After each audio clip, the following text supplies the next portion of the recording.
Hi everyone, welcome. We're here on the Instagram and the YouTube. I guess that's like the default, isn't it? So I hope you are well. Let's do this. So we're going to talk about one key thing, just kind of a hidden in plain sight thing that's in every script that you will encounter, and then I'll give you an exercise about an exercise that you can do at home that will prepare you for being on set. So this is when you're filming for TV or making a movie. So it's a key thing that that you can practice regularly that will be of tremendous help.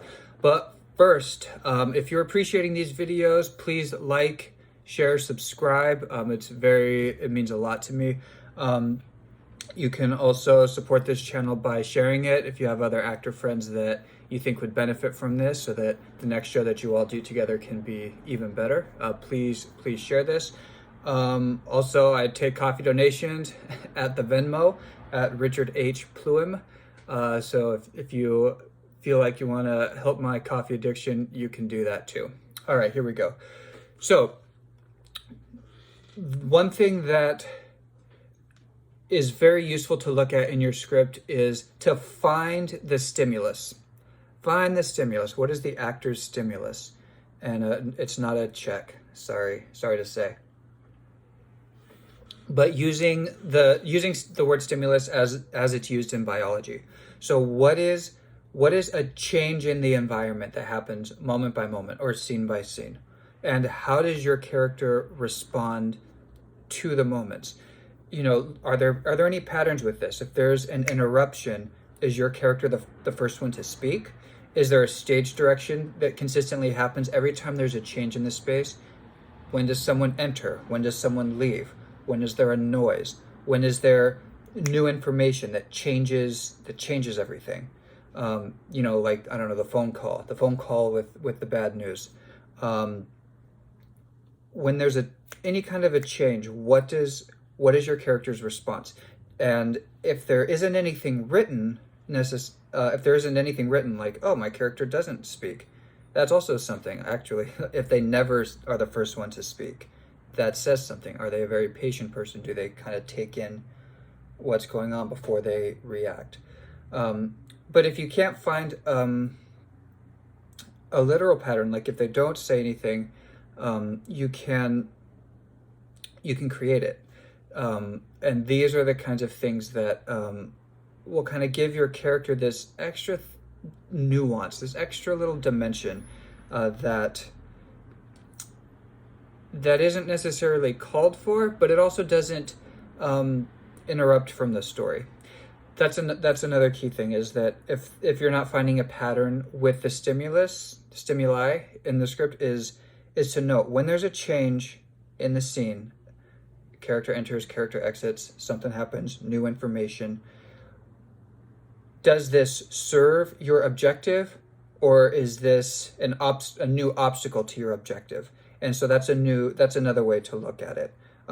So on one hand, you can look at it with finding what makes your character unique in the world, and then the other lens is very specifically, every little change in the environment, does this help or not? Does this help my super objective or my scene objective or not? And then you'll be better equipped with how to respond. You know, at the top of my head, I'm thinking about A View from the Bridge, Arthur Miller. So with Eddie can't stand Rodolfo dating his niece, Catherine.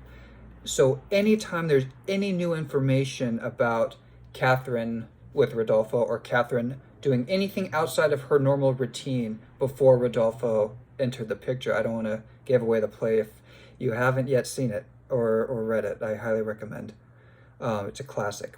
So Eddie has a very specific response to any new information or any new action that happens with Rodolfo and with Catherine. And then when it's about both of them together, it's the explosion. Cool. Next, let's talk about a thing you can do at home. So for film and TV, one thing that is very, very important, but again, not talked about. It's kind of taken for granted when you're on set and when you book a job. It's taken for granted, but there's often going to be a lot of blocking, and you're going to have to hit your mark very specifically. So the scene could be like what they call a walk and talk. So you can think like Birdman or like West Wing. That it's kind of an old show now, but that was the first show that really used the walk and talk. Like, we're walking down the hallway, getting all the information, and you, at a certain point in your walk, you have to be at a certain point in the scene when you arrive to like tell somebody in passing something.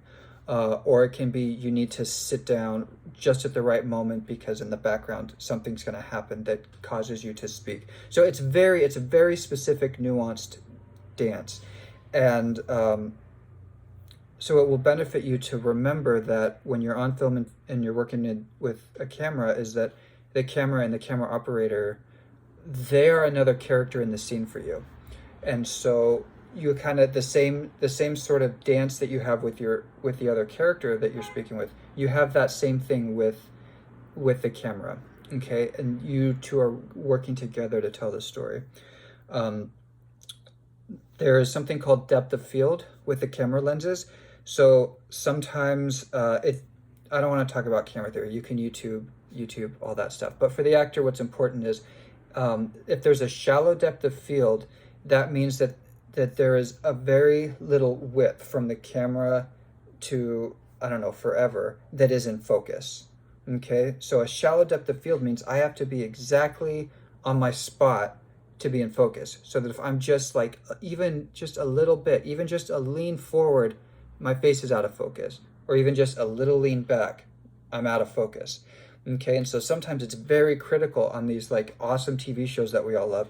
Something happens and the character ends up right exactly in focus, in the exact spot where maybe something's happening behind you, or maybe not. But we got to have a very, very big specificity, in addition to the specificity of the moment internally and the moment with the character and our objective and all of these things. So it's an added component. It's not an instead of component.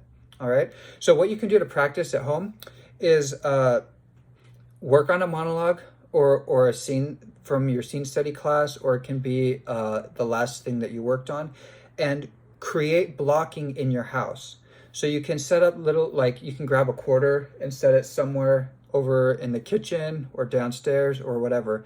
And you can set several. Make yourself an obstacle course as you go through and know that, okay, once I hit point A, I will be saying this word, okay, and I will turn this way. And then you can create your own blocking, so that when you get on your final mark, you say exactly the last line or the last phrase of your piece, and then it's a cut. And practice that, doing these movements, especially the walks, without looking at the ground.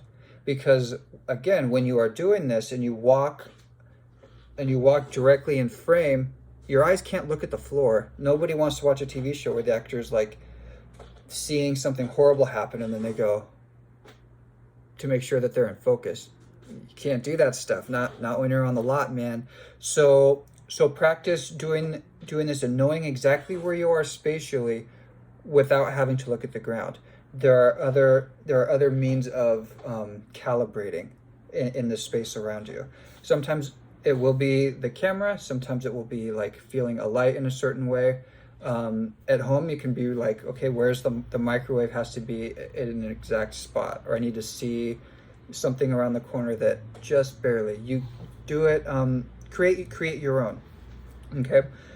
There will be, when you're on set, there will be marks taped on the floor, but again, you can't look at them, and you got to be able to see peripherally that you're approaching and still hit it. So that's something that you can do at home. Let's leave it there for today. Thank you all for tuning in. One last invitation is I invite us all to do something wonderful, great, exciting, relaxing for your body. Treat your body well. That's something that we often take for granted, especially when we have a ton of auditions, or if we're in school in a training program, we have all of these texts to memorize and papers to turn in and all this stuff. So do something nice for your body. It can be, give yourself a manicure if you like doing that. Um, Going outside, a workout, kind of a rest, an extra nap one day, anything big or small. The thing that I did for myself is I bought a pair of glasses with those cool like anti-blue light screen or anti-blue light lenses, whatever. They're supposed to, I guess, help if you're looking at computer screens. So I don't know. We'll see how they work. But do something good for your body, because your body's there for you with everything that you do. So be there a little bit for your body. Okay, cool. Thank you all for tuning in. Leave me a comment if you have a question of something you'd like me to cover. On YouTube, leave a comment. On Instagram, if you're watching this on the Instagram TV thing, you can still leave comments, and I'll check them and I'll respond. All right. Thank you all. Take it easy.